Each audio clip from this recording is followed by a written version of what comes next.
दिनांक 7 फेब्रुवारी रोजी अभिदास सखाराम गायकर यांच्या घरासमोर बांधून ठेवलेले 2 बैल चोरी करून नेल्याची तक्रार पनवेल तालुका पोलीस ठाण्यात दाखल झाली होती। तपासादरम्यान आरोपीच्या वर्णनाव्यतिरिक्त इतर कोणताही धागाधोरा नसताना वरिष्ठांच्या मार्गदर्शनाखाली सहाय्यक पोलीस निरीक्षक अनिरुद्ध गिजे गुन्हे प्रकटीकरण पथकानं तपास सुरू केला।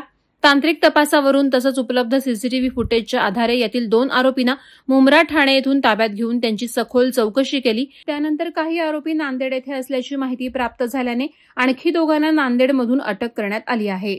सलमान उर्फ राजा करीम शेख वय 25 वर्ष राहणार तळोजा, तारिक यासिन कुरेशी वय 23 वर्ष राहणार कौसा मुंब्रा, फरहान हनीफ बुबेरे वय 25 वर्ष राहणार तळोजा उवेस उर्फ ओवेस शकील कुरेशी वय 19 वर्ष राहणार भिवंडी अशी आरोपींची नावे आहेत। या टोळीनं यापूर्वी पनवेल आणि उरण परिसरात गोवंश तस्करीचे गंभीर गुन्हे केल्याची कबुली दिली आहे। त्यामुळे तपासादरम्यान अनेक गुन्हे उघडकीस आणलेत।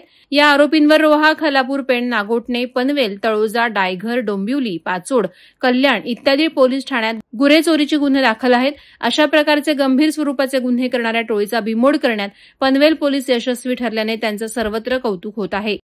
वादळवारा लाईव्हसाठी संजय कदम, पनवेल। नवी मुंबई व रायगड जिल्ह्यातील ताज्या बातम्या आणि घडामोडींसाठी सबस्क्राईब करा वादळवारा लाईव्ह चॅनल आणि दाबा बेल आयकॉन।